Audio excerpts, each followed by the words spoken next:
Your opening writing prompt was talking about William Faulkner. He is a very well-known author, and the purpose of this writing prompt was to kind of start thinking towards the idea of defining what the job of the novelist is.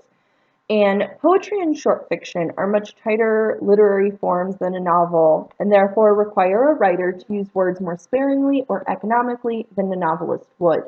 This is because they have a smaller amount of space and words in order to convey some information. Now, a novel, here's the definition, is an invented prose narrative that is usually long and complex and deals especially with human experience through a usually connected sequence of events. And this is not a definition that I came up with, this is a definition from Merriam-Webster. And since the novel is a longer and more complex work, the pressure really is on the novelist to hook the reader's attention at the very beginning of the work and then to maintain it as well. So what we're going to be doing today is talking about the opening of one of William Faulkner's novels. It's called The Sound and the Fury. Now, I have mentioned this text before when we were reading Macbeth because Faulkner gets the title of The Sound and the Fury from a monologue that is said in Macbeth when Macbeth learns that his wife is dead. And so Faulkner was inspired to write this novel. But our focus is going to be on the very first 3 paragraphs of this novel. We're not reading the whole novel or even the first whole chapter. We're only going to be reading the first 3 paragraphs. And what I'm going to be doing for you today is modeling line by line questioning. And it's important after each line or each section that I show you to kind of think, what questions does this line give? What questions come up for me as the reader or you as the reader? And the reason I'm going to be modeling this for you today is because tomorrow you're going to be doing the same activity with a different text, a different novel, and you'll be doing this on your own. So I wanted to kind of show you how you should be doing it. Now, while you're reading the beginnings of these novels and reading things line by line, please try to resist trying to answer any of the questions that you have. It's okay to have questions, but if you answer them, well, you might have wrong information because you don't have all of the details yet. So what I'm going to do is we're going to be talking about The Sound and the Fury, and I'm going to reveal to you sections of it, and then also talking to you about possible questions that you might have for each section. So here we have our first line. Through the fence, between the curling flower spaces, I could see them hitting. Now, some of the possible questions you might have is, who's talking? Because it only says I.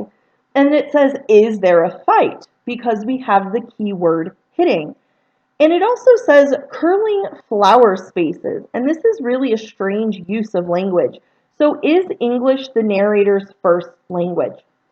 Now, if you had other questions, that's fine too. The ones that I gave are just some of the examples. You might also have other ones. So this was our first line of the novel. So let's move on to the second line. It says, they were coming toward where the flag was, and I went along the fence. Some of the questions you might be wondering is, well, what kind of flag is it, and why are they moving towards it?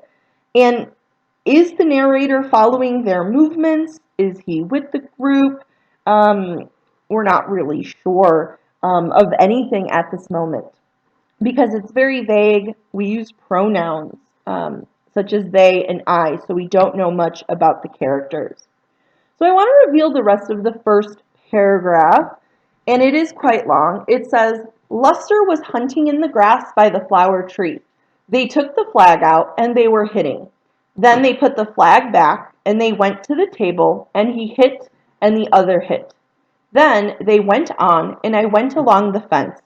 Luster came away from the flower tree, and we went along the fence, and they stopped, and we stopped, and I looked through the fence while Luster was hunting in the grass.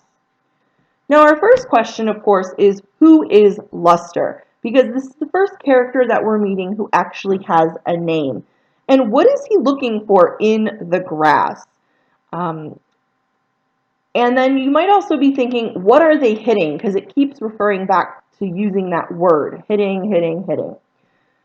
So I want to reveal the next paragraph. And what questions does it raise? It's a very short one. It says, "Here, Caddy." He hit.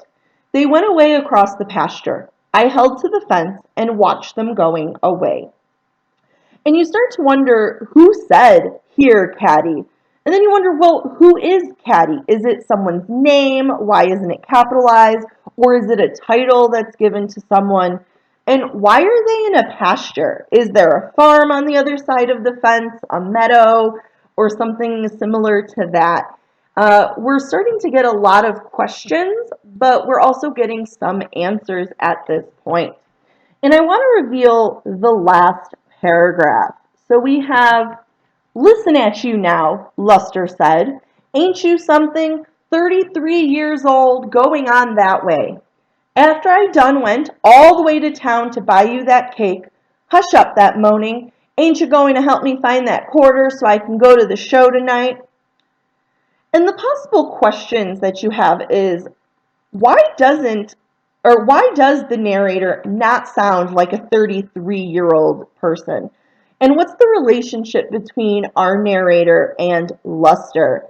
And what kind of show would only cost a quarter? Because, if you go to the show now, it's at least $10 and stuff like that. So it kind of makes you wonder time period as well about when prices went like this.